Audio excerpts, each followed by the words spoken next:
자, 여러분, 기말 수정분기와 관련된 사항들 마저 볼게요. 자, 10번째입니다. 기말 수정분기 사항 퇴직급여 충당부채 설정입니다. 자, 우리가 퇴직금은 종업원이 근로 용역을 제공함으로써 발생이 되는 거죠. 그러면 수년간의 누적된 퇴직금을 현금으로 지급했을 때 비용으로 처리하게 되면 이게 수년간의 누적된 비용이 지급되는 시점에 한 번에 그냥 비용 처리가 돼버리는 거죠. 이렇게 단순하게 현금 기준으로 비용 처리하면 안 되고요. 우리가 수익 비용은 발생주의로 1년 단위로 보고를 해야 됩니다.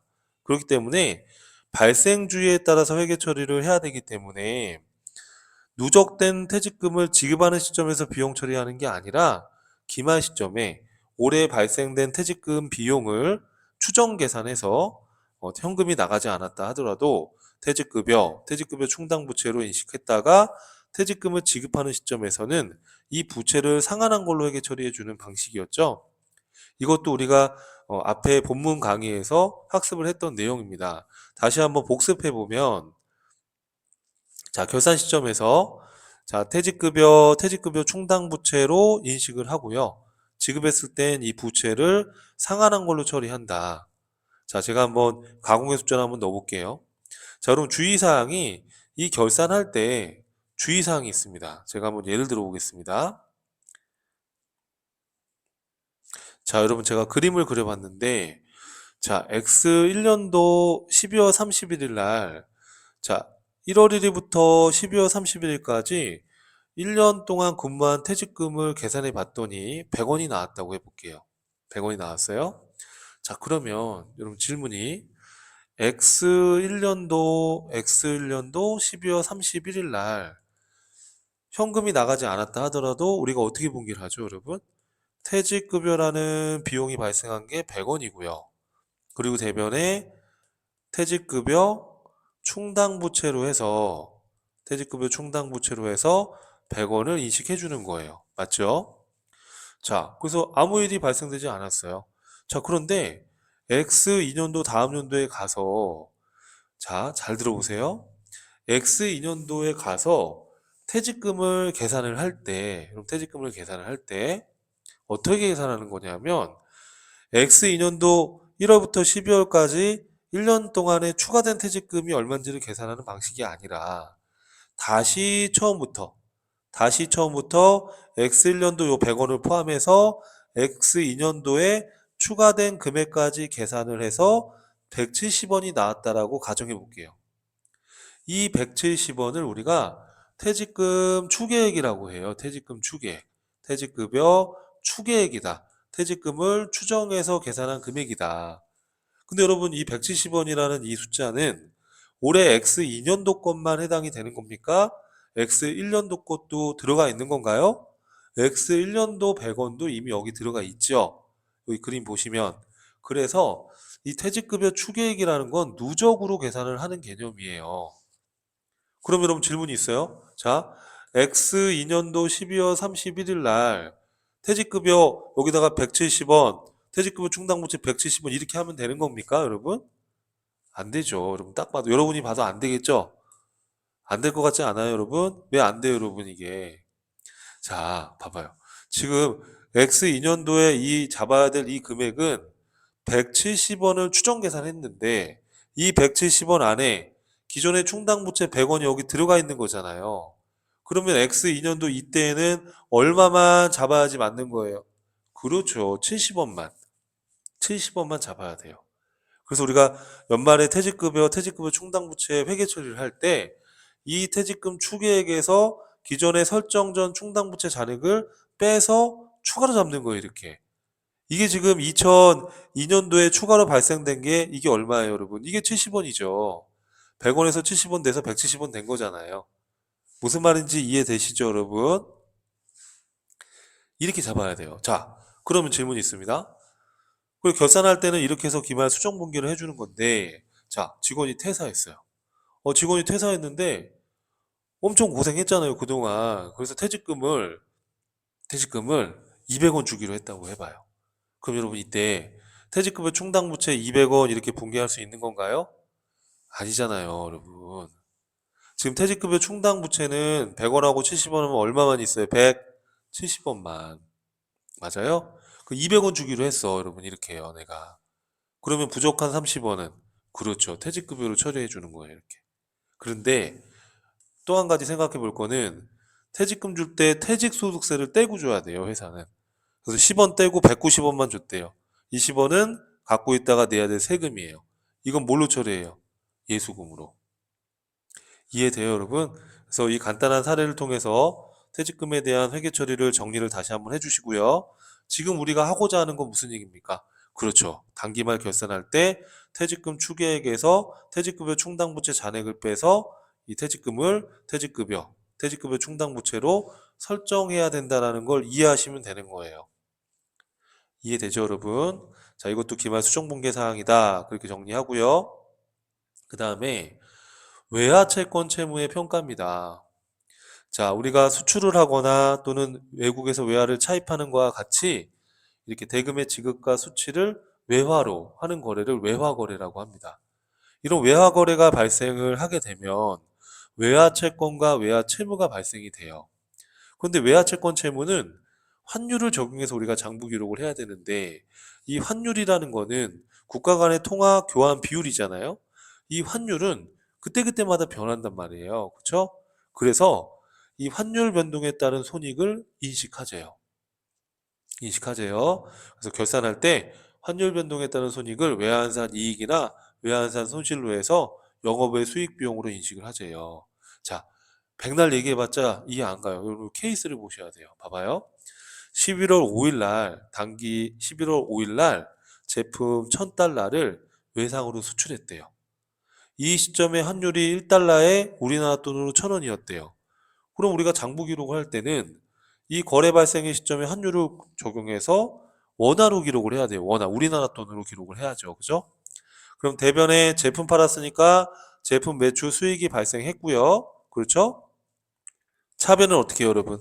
아직도 못 받았으니까 그렇죠. 외상매출금이라는 자산으로 기록을 했습니다. 이런 외상매출금을 외화채권이라고 하는 거예요. 그렇죠? 자, 그러면 여러분 환율이 계속 변하잖아요. 그리고 매번 할 수는 없고 결산할 때 해보라는 거예요. 결산할 때 보니까 기말 시점의 환율이 1달러에 1200원입니다. 그러면 1000달러에 1200원 하게 되면 얼마입니까? 120만 원이에요. 그러면 지금 100만 원 돼 있는데 20만 원이 더 커졌잖아요. 여러분이 한번 생각해 봐요. 자, 여러분이 지금 달러를 받을 게 1000달러가 있는데 환율이 막 올라요. 그럼 여러분 기분 좋죠? 기분 좋잖아요. 내가 1000달러 있는데 환율이 막 오르고 있으면 나한테는 이득이잖아요. 그러니까 이익으로 생각하면 되는 거예요.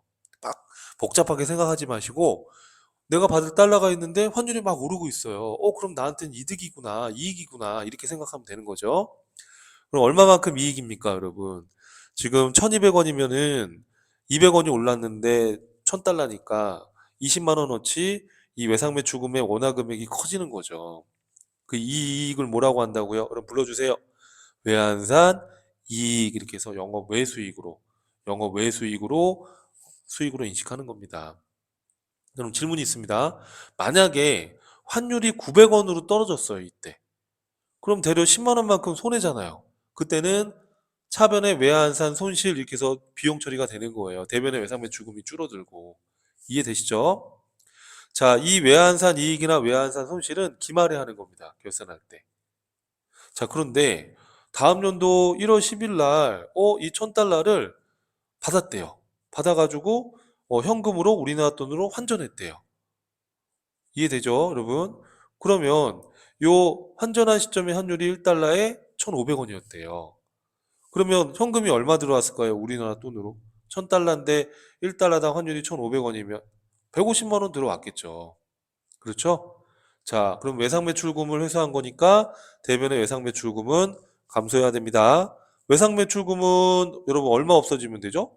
자, 외상매출금은 지금 여기 보면은 외상매출금은 외상매출금은 120만 원으로 돼 있으니까 120만 원이 줄어들면 되는 거죠. 이해되죠? 그럼 120만 원짜리인데 150이 들어왔으니까 환율이 올라서 우리는 손해예요, 이익이에요? 이익이에요. 이때는 거래가 종결된 거기 때문에 외환 한산 이익이라는 표현을 안 쓰고요. 불러주세요. 그럼 이때 뭐라고 한대요? 그렇죠. 외환 차익이라고 하는 거예요. 거꾸로 만약에 환율이 떨어져가지고 손실 났다 그러면 그때는 외환 차손이 발생할 수도 있어요. 자, 이렇게 외화 채권이나 이런 외화 채무에 대해서는 기말 시점에 환율로 환산해서 외환산 이익이나 외환산 손실, 이렇게 영업의 수익이나 영업의 비용으로 우리가 기말 시점에 기록을 해 주라는 얘기입니다. 이해하시겠죠? 자, 그리고 또 기말해야 되는 분계 중에 법인세 비용이 있습니다. 법인세 비용. 여러분, 법인세라는 거는 법인이 벌어들인 소득에 대해서 내는 세금이에요. 그래서 일반적인 기업은 12월 말 법인이다 그러면 1월 1일부터 12월 말일까지에 대한 1년치 법인세를요, 다음 연도 3월 말에 납부를 합니다. 3월 말까지. 근데 이게 1년에 한 번씩 세금을 걷다 보니까 너무 오래 걸리잖아요. 그래서 국가 입장에서는 중간에 미리 좀 납부를 해라 라는 제도가 중간연납제도예요. 그리고 우리가 세금을 조금 조기에 확보하려고 이렇게 이자를 법인이 은행에서 받을 때, 또 은행에서는 또 법인한테 이자를 줄 때 이자 소득에 대해서 세금을 띄고 줘요. 그걸 원천징수 제도라고 그래요. 그래서 법인이 은행에서 이자 같은 거 받을 때 원천징수로 세금을 미리 낼 수도 있어요. 여러분, 이게 헷갈리는 게, 이거를 제가 이제 오프라인 수업을 해보면 항상 학생들이 여러 번 질문을 해주는 질문이어서 여기 교재에다가 이렇게 해놨는데, 여러분, 이제 은행에서 법인한테 이렇게 이자를 주잖아요. 그러면 은행의 입장에서는 예를 들어서 1,000원의 이자를 지급하면서 세금이 200원이었다 이렇게 치면, 은행에서 이자를 법인한테 지급을 할 때 은행의 입장에서는 이자 비용이 1,000원이 발생했고 현금으로 800원 줬고 200원은 은행의 입장에서는 갖고 있다가 세무서에 대신 내야 되죠. 이걸 우린 뭐라고 해요? 그렇죠. 예수금. 자, 근데 지금은 우리가 이 법인의 입장에서 우리는 지금 생각해야 되는 거예요. 법인의 입장에서. 지금은. 그 법인의 입장에서는 은행에서 이자를 1,000원을 받아야 되는데 세금 띄고 800원만 받았어요. 그러면 이 200원은 이 법인이, 이 법인의 이자 수익이라는 것은 이 법인의 소득을 증가시킬 거고, 이 이자 수익만큼 나중에 법인세를 내게 돼요. 이 이자 수익에서 일정 부분 나중에 1년치 법인세 계산할 때 그때 법인세를 내게 된단 말이에요. 근데 법인세를 나중에 낼 건데 미리 낸 거예요, 이렇게. 법인의 입장에서는. 그래서 세금을 미리 냈기 때문에 이걸 뭐라고 한다고요? 선납세금이라는 자산으로 기록해 주는 거예요, 이렇게. 그랬다가 이제 12월 말에 이 법인세 비용을 예상해서 이 법인세 비용을 기록할 때 이 선납세금을 대변으로 상기해 주는 겁니다. 자, 여러분, 이것도 케이스를 보면서 한번 해보실게요. 자, 법인기업이 법인세를 1년에 한 번씩 내는 거잖아요. 그죠? 근데 중간연합으로 법인세 100원을 현금으로 납부했대요. 자, 우리 8월 말에 이 법인이 현금 100원을 법인세를 미리 냈습니다. 이렇게 미리 납부한 세금을 우리가 선납세금이라고 해요. 이거는 미리 냈다가 나중에 낼 거에서 공제받을 거라 자산 성격이에요, 자산. 자, 근데 법인이 또 연도 중에 9월 달에 은행에서 1,000원의 이자를 받으면서 140원의 세금을 제외하고 현금으로 받았대요. 이렇게 은행에서 법인한테 이자 줄 때 세금 띄고 주는 거예요. 이런 걸 원천징수라고 하는 거예요, 여러분. 아시겠죠? 그럼 우린 지금 누구 입장에서 분개하는 거예요, 지금? 헷갈리면 안 되는 게. 아, 우린 법인이라니까요. 지금 여기 노란 색깔 보이죠? 우리 법인의 입장에서는 이자 수익이 1,000원이 발생됐는데 세금 140원 까고 나머지 현금 받았으니까 860원이 들어왔고, 요 140원 세금 낸 거, 요건 뭘로 한다고, 여러분? 그렇죠. 선납세금이라는 자산으로 기록해 주는 거예요. 그래서 중간연합으로 선납세금 낸 거 100원, 법인이 이자 받을 때 원천징수로 세금 미리 낸 거 140원, 이렇게 해서 지금 법인세를 벌써 100원하고 140원 하면 240원을 미리 세무서에 낸 거예요, 지금 법인이. 이해되시죠? 자, 그런데 12월 31일 날 보니까 1년치 세금을 예상해 보니까 500원이 지금 나왔어요. 500원이 추정이 돼요.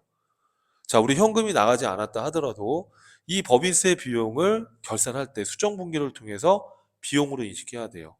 자, 500원으로 지금 법인세 비용이 예상이 돼요. 그러면 현금이 나가지 않았다 하더라도 차변에 법인세 비용의 발생, 회계 처리해주고, 자, 여러분, 이 법인세는 12월 말일 날 납부하는 겁니까?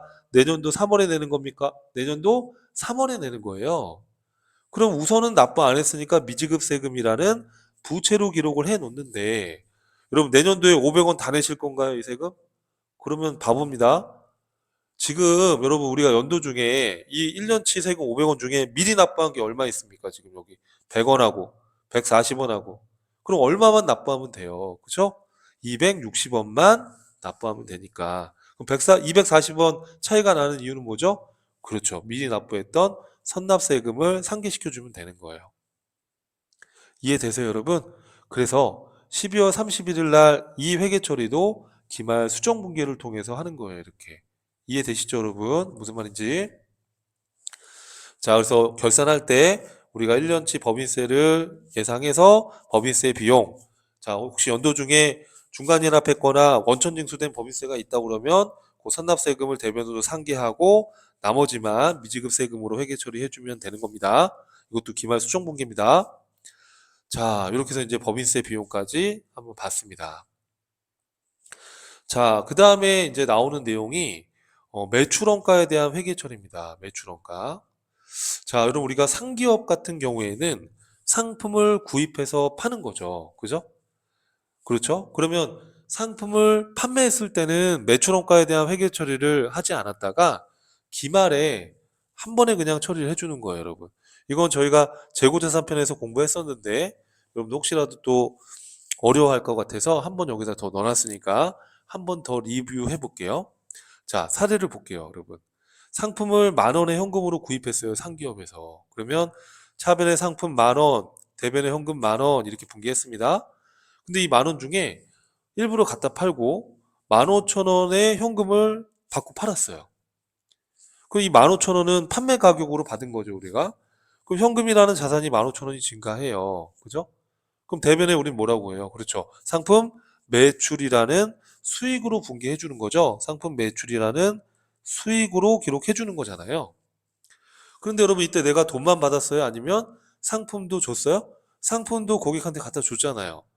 그럼 상품이라는 자산이 대변으로 감소해야 되고 이 팔려나간 상품 자산의 이 원가를 우린 뭐라고 해요? 상품 매출 원가라는 비용으로 기록을 해줘야 되는 거예요. 이해되시죠, 여러분? 그런데 물건 팔 때마다 이 원가 얼마인지 확인해 가지고 매출 원가 비용 처리한다는 게 쉽지가 않죠. 그래서 일반적으로 이 상품 매출 원가에 대한 분기에는 기말에 한 번에 그냥 분기를 해주는 거예요. 물건 팔 때마다 그냥 건별 건별 다 이렇게 분기하는 게 아니라 그럼 어떻게 하냐 하면 여러분 기말에 실제 창고 가서 실사 재고 조사를 해봤더니 기말에 남아있는 상품 재고가 얼마 남아있대요. 3,000원이 남아있대요. 이렇게요. 그런데 상품을 10,000원어치 구입했었거든요. 3,000원이 남았어요. 그럼 얼마어치 팔려 나간 겁니까? 10,000원을 샀는데 연말에 3,000원이 남았다는 건 팔려 나간 이 상품의 원가는 그렇죠. 7,000원이죠.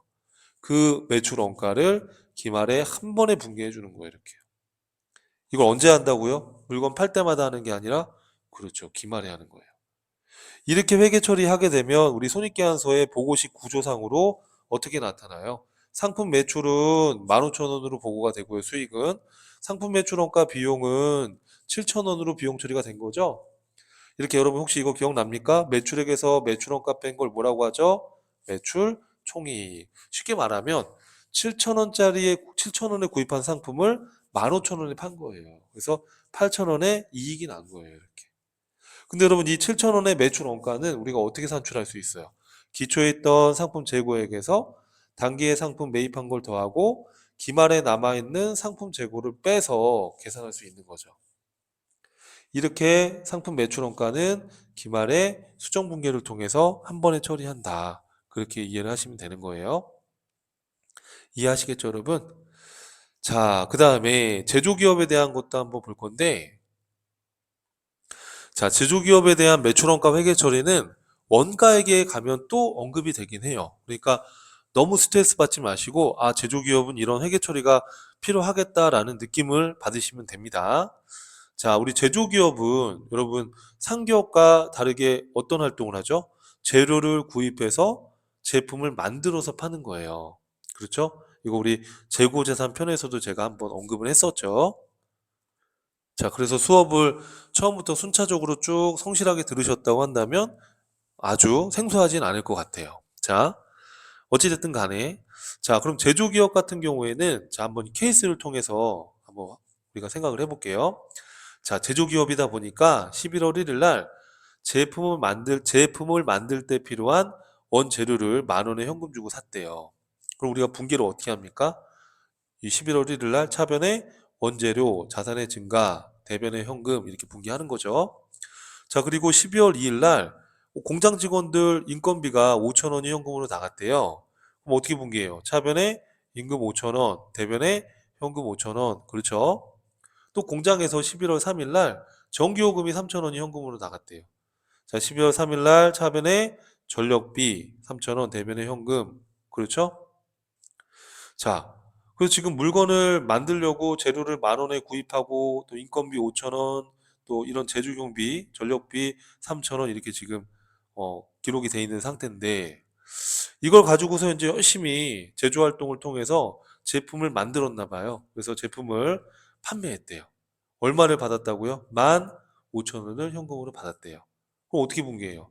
차변에 현금 15,000원, 대변에 제품 매출 15,000원. 제품 매출은 수익입니다. 여러분, 수익이 발생한 거예요. 제조기업에서. 자, 근데 여러분, 우리가 이 제품 매출 수익만 있는 게 아니라 이 지금 재료랑 인건비랑 이런 경비가 투입돼서 제품으로 돼가지고 이 제품이 팔려 나간 거잖아요. 그런 일련의 과정에 대한 분개가 전혀 안 돼 있잖아요, 지금. 그 분개는 언제 하냐면 12월 말일날 하는 거예요, 한 번에. 물건 제품 팔 때마다 그냥 이걸 다 해가지고 하는 게 아니라 결산할 때 한 번에 처리해 주는 거예요, 이렇게. 자, 그럼 어떻게 하는지 봐요, 여러분. 지금 기말에 재료 창고에 가보니까 기말에 남은 재료가 얼마 있대요, 여러분, 여기. 1,000원 있죠. 그렇죠? 자, 그러면 우리가 원재료 10,000원 이렇게 지금 자산으로 분기했는데 연도 중에 연말에 1,000원이 남았대요. 그럼 원재료 자산이 얼마가 없어져야 돼요? 10,000원 샀는데 1,000원 남았으면 9,000원만큼 원재료가 없어져야 되는 거 맞죠? 그죠? 이렇게 이 9,000원은 공장에 재료비로 투입된 거예요. 재료비로. 그래서 연말에 12월 말일 날 이 원재료 구입한 것 중에 공장에 투입된 재료비만큼을 원재료를 줄이고 원재료비 이렇게 분기해 주는 거예요. 알겠죠? 자, 그러면 여러분 공장에 지금 공장에 투입된 제품 생산에 투입된 원가는 얼마예요? 여러분. 자, 지금 인건비 5,000원, 제조경비 전력비 3,000원, 또 재료비 9,000원. 맞아요? 여러분? 파란 색깔 보이죠? 지금 테두리. 5,000원, 3,000원, 9,000원 하면 지금 공장에 투입된 재료비, 농업비, 제조경비는 얼마죠? 얼마예요, 여러분? 17,000원. 그 17,000원이 공장에 투입됐다라는 거를 기록을 해줘야 돼요, 제조기업은. 그래서 요 파란 색깔의 재료비 9,000원, 농무비 임금 5,000원, 전력비 3,000원 이거를 대변으로 상계해주는 분기를 해주는 거예요. 언제? 매일매일 하는 게 아니라 그렇죠. 결산할 때. 그러면 여러분 이 재료비, 농무비, 경비 이 지금 17,000원이 공장에 투입돼서 막 가공이 된 거잖아요. 그죠? 그래서 이거를 제공품이라는 계정 과목으로 나타내 주는 거예요. 이렇게 제공품. 이 제공품이라는 게 공장에 투입된 원가가 17,000원이다. 지금 이런 의미예요. 자, 그런데 여러분 여기 봐요. 17,000원에 지금 원가가 공장에 투입이 돼서 제조활동에 투입이 됐는데 연말에 보니까 17,000원 중에 3,000원은 완성이 안 됐대요. 17,000원 중에 3,000원은 완성이 안 됐어. 그럼 완성한 제품의 금액은 얼마일까요, 여러분? 17,000원이 투입됐는데 3,000원이 완성 안 됐으면 완성된 것. 그렇죠. 14,000원이겠죠. 17,000원의 원가가 투입됐는데 그 중에 3,000원이 완성이 안 됐어. 그러면 14,000원어치 제품으로 만들었다는 얘기예요. 그걸 기록해 줘야죠. 어떻게 기록해 줍니까? 요 17,000원 중에 14,000원만큼 제공품이 없어지면서 뭐가 돼야 돼요? 그렇죠. 제품이 돼야 되는 거예요. 이렇게 해서 제품에 대한 회계 처리를 하는 건데 이 일련의 분계들은 다 결산할 때 하는 거예요. 결산할 때. 너무 스트레스 받을 필요 없어요. 자, 제품이 14,000원이 지금 완성을 했어요. 그런데 여기 봐요. 기말에 남아있는 제품 재고가 얼마죠? 기말에 남아있는 제품 재고가 4,000원입니다. 그럼 제품을 14,000원 만들었는데 4,000원이 제품이 남았다는 건 10,000원어치 제품 자산이 팔려 나간 거죠. 그래서 제품 자산이 10,000원이 판매돼서 비용화됐다라고 기록해 줘야 돼요. 그 비용을 뭐라고 한다? 불러주세요. 제품 매출 원가라고 하는 거예요. 이 제품 매출 원가는 비용이에요, 비용. 뭐에 대응되는 비용인데요? 제품 매출 수익에 대응되는 비용이 되는 거예요, 이렇게요. 괜찮을까요, 여러분? 자, 이 복잡한 회계 처리를 매일매일 하는 게 아니라 언제 한다고, 여러분? 이 분계를 언제 한다? 이 빨간 색깔 테두리 친 거를. 그렇죠. 12월 말일 날 기말 수정 분계를 통해서 하는 겁니다. 그럼 이 분계 내용을 우리가 손익계산서 구조에다가 요약해 보면, 자, 제품 매출 수익이 15,000원으로 보고가 되겠죠. 제품 매출 원가 비용이 10,000원으로 보고가 되겠죠. 그럼 이 제품 매출 원가라는 것은 기초에 있던 제품 재고액에서, 여기 봐봐요. 단기에 완성된 요거, 단기에 완성된 이 제품, 단기 완성된 제품을 단기 제품 제조 원가라고 해요. 그런데 이 중에 남아있는 제품이 얼마였어요? 아까 자료에서 4,000원. 그렇죠? 그럼 팔려 나간 제품 매출 원가는, 그렇죠, 10,000원. 쉽게 말해 제품을 10,000원에 만들어서 얼마에 판 거예요? 15,000원에. 그럼 얼마의 이익이 난 거예요? 5,000원. 이 이익을 뭐라고 배웠죠? 우리가 앞에서 매출 총이익 이렇게 배웠던 겁니다. 그래서 이 빨간 색깔의 이 분계들은, 빨간 색깔 테두리 안에 있는 이 분계들은 12월 말일 날 처리해야 되는 기말 수정 분계 사항입니다. 참고로 우리 프로그램에서는 결산 자료 입력이라는 기능을 통해서 이러한 분계들을 자동으로 생성시킬 수가 있어요. 그래서 전혀 어렵지 않아요, 여러분, 프로그램. 자, 그래서 우리가 매출원가 분계까지 같이 봤습니다. 자, 다음 강에서 이어서 또 보도록 하겠습니다. 수고하셨습니다.